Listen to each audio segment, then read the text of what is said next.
UFC is protecting him from me, you know. In reality, that's the fight to make right now, because that fight makes more exciting people than more championship fights. Don't even compare me to that. Boom, we are on different levels, and everyone can see that. He was very disrespectful to me, to my country, to all my people, and he just behaved like a It's official, Ilia Topuria and Paddy Pimblett are going to war. Even though Dana White wasn't into the idea at first, the UFC has now fully embraced the madness. Fans have been begging for this showdown, and now it's real. The UFC lightweight title is on the line. The undefeated Spanish-Georgian beast Ilia Topuria is facing off against one of the sport's most controversial and charismatic names, Paddy the Baddy Pimblett. Make of his involvement, because that was a long time ago, and now he's kind of fucking leveled up like yeah, crazy, he has. right? But we always knew he was a good fighter. Know what I mean? Even though I hate him and I think he's a bellend,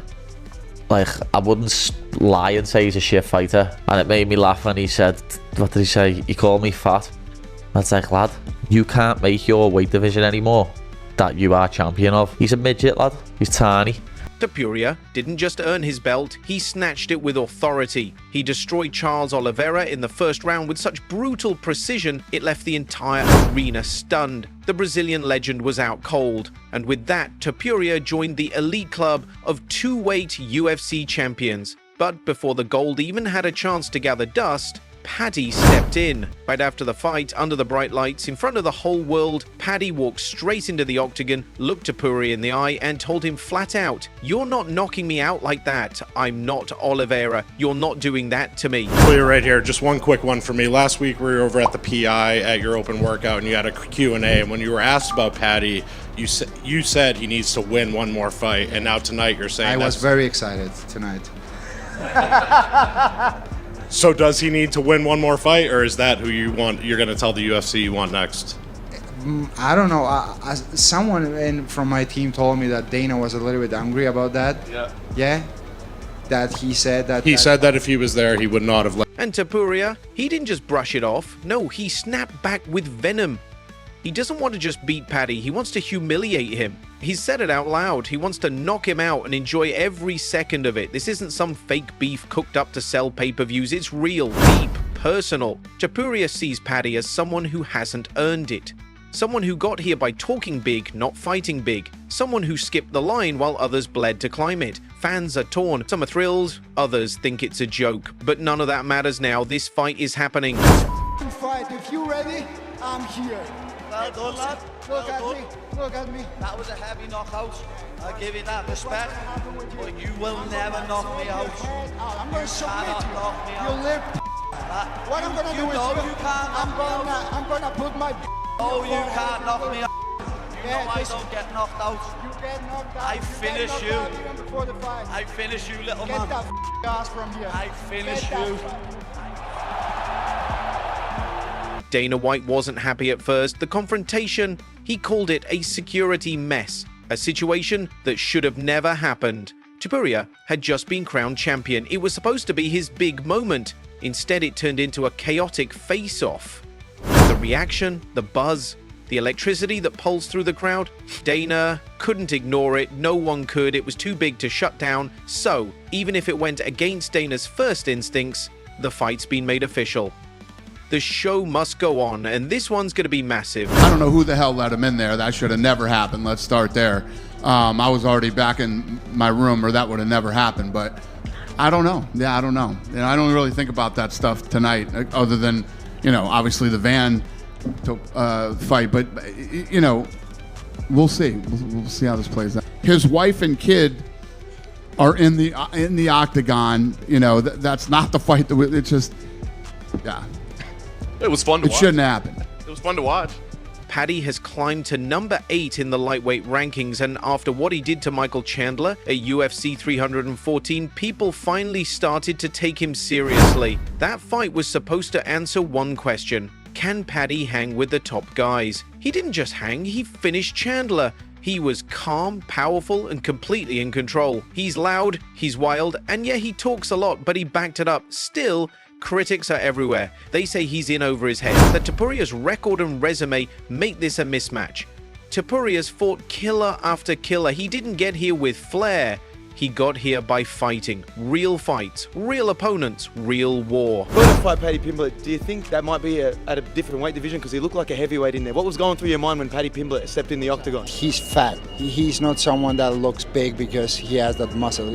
It's because he's very undisciplined. Did you think it might get physical? I saw fear in his eyes, and you know, the eyes never lie. But Paddy, he doesn't give a damn what the critics think. He believes in his style, in his mindset, in his fight. He doesn't want a quick win. No, he wants a slow, painful beatdown. He wants to break Topuria piece by piece, minute by minute, and end it at the last possible second, just to prove a point. He said it with a straight face. He'd love nothing more than to land 700 elbows before finishing Topuria. Is that realistic? Who knows? But you know what? It's real. It's how he feels. That's who he is. Paddy Pimblett did come in the cage tonight. Is that the fight that you want more than anything else? Yes, that's the fight that I want. Because with Charles, I had a little bit difficult situation because I really like the guy, you know. He's a really great human being. You can hate him. You always see him surrounded by... Of course, all this buzz has sidelined others like Arman Sarakunan. He was the backup for UFC 317. He made weight. He was ready. He was actually supposed to fight Islam Makhachev for the title before injury ruined his shot. And honestly, they've got a point.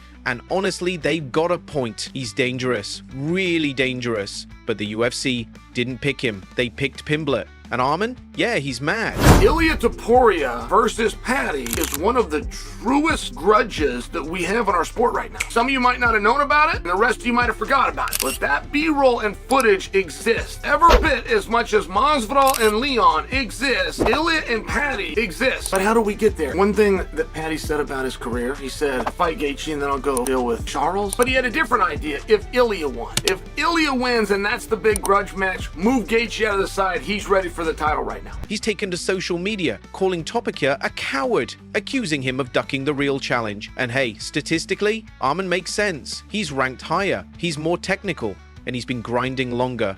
But he doesn't bring in the same fire that Paddy does. Let's face it, Paddy sells fights. His interviews, his energy, his chaos, it all draws eyes.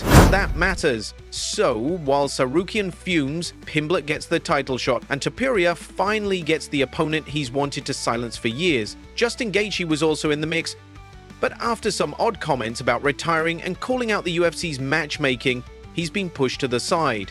If he wants to assure his title shot, he has to fight with Justin Gaethje, because if he fights with Arman, I think that Arman's gonna beat him. So the easiest path he has right now to get the title shot is Justin.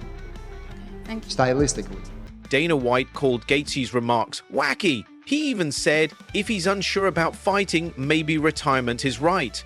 That opened the door even wider for this grudge match. When that chaotic face-off happened after UFC 317, Topuria's wife and child were there. Dana said, "That's not what the UFC is about, but come on, let's be honest. That's exactly what the UFC is about. Emotion, chaos, legacy." Dana, Ilia, after the fight, he called in Paddy Pimblett and brought him into the cage, and they had a face-off. Obviously, they've got a long history together. I know there's a lot of options on the table for Ilia, but when he shows that type of interest in a fight, does that make you want to make it? Well, I don't know who the hell let him in there. That should have never happened. Let's start there.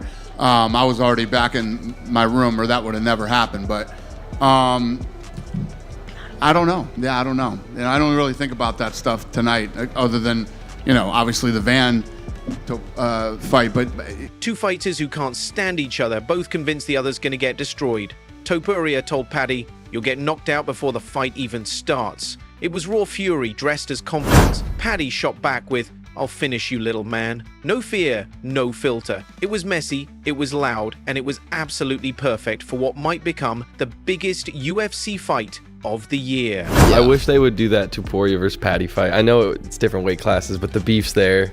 I mean, just the levels are they're just so different. Yeah. And the UFC knows that. They're not stupid. I feel like Paddy literally is way bigger than Ilia. I'm not saying he'd win or lose. I'm just saying it's crazy to think they're only one weight class difference, but he's way bigger. Yeah, but if you saw Paddy on weight, close to weight, you'd be like, oh, he's not that huge. I think you would be like, holy shit, these guys look way different. Yeah. Really? Yeah, Paddy's a big guy. And it didn't end there. Paddy doubled down in interviews. He said there's nothing like a fight between two guys who genuinely hate each other. He even compared it to Khabib versus McGregor. He said he doesn't want to finish Topuria quickly. That would be too kind. He wants to hurt him, really hurt him, so bad that people never forget. And Topuria? He wants the same. He wants to embarrass Paddy, shut down the hype, smash the stardom before it becomes a legend. You had a little face-off with Paddy Pimblett in the octagon. There is no one like him that I really want to knock him out.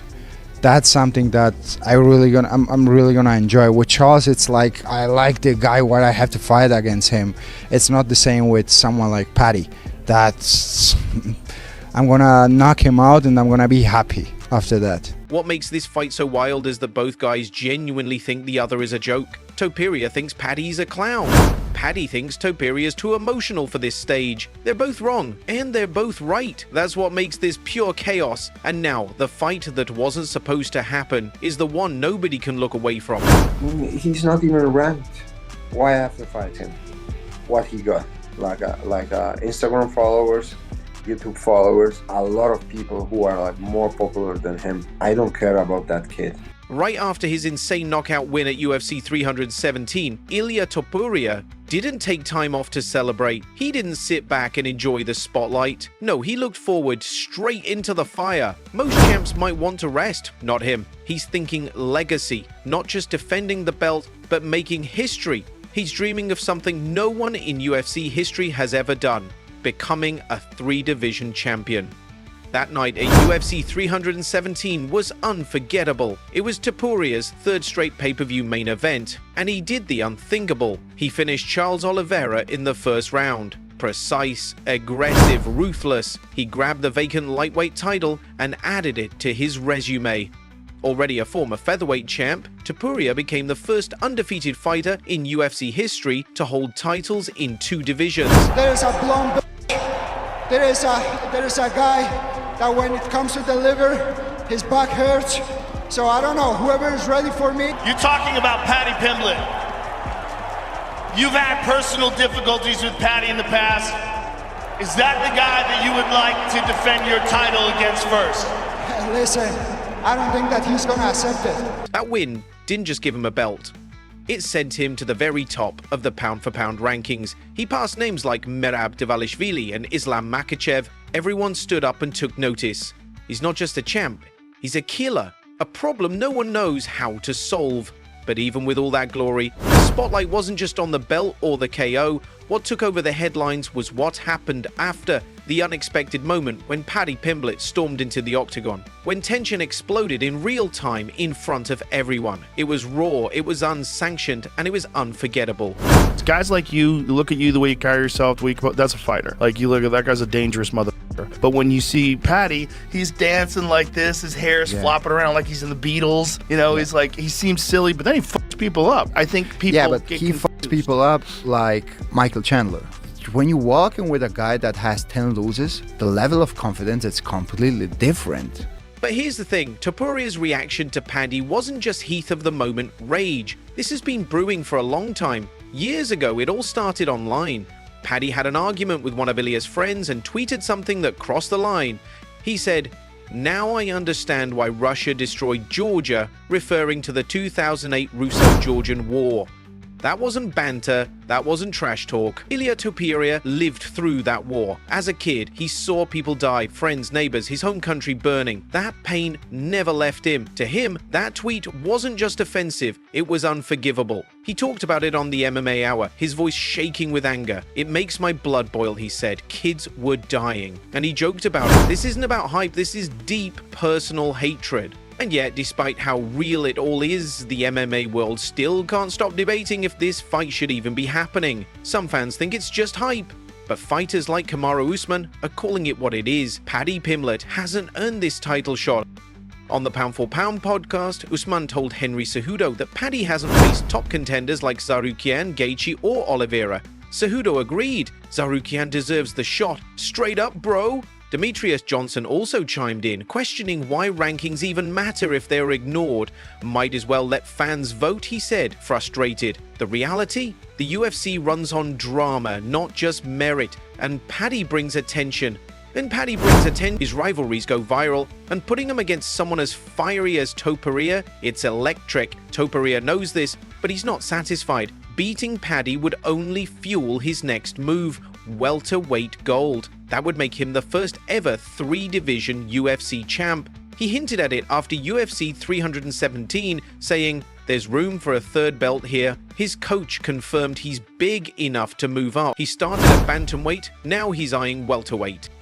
And maybe, just maybe, this is all leading to one name, Islam Makhachev. Islam vacated the lightweight title and might fight Jack Della Maddalena for the welterweight belt this November. If he wins, Topuria wants him. He even said no one gives a F about Islam, even in Dagestan people sleep through his fights. Islam's been training with someone Topuria knows. Could he already be preparing? But all of that only matters if Topuria gets through Pimblett. And that's not a given. Their face-off wasn't planned, but it sold the fight better than any press tour. It was raw, messy, and real. Topuria threatened violence. Paddy didn't flinch. He told ESPN, "I don't want to end it early, I want to hurt him." Now, the only question left is, can he actually do it? Let us know below, and don't forget to subscribe. This is the fight the whole world will be watching.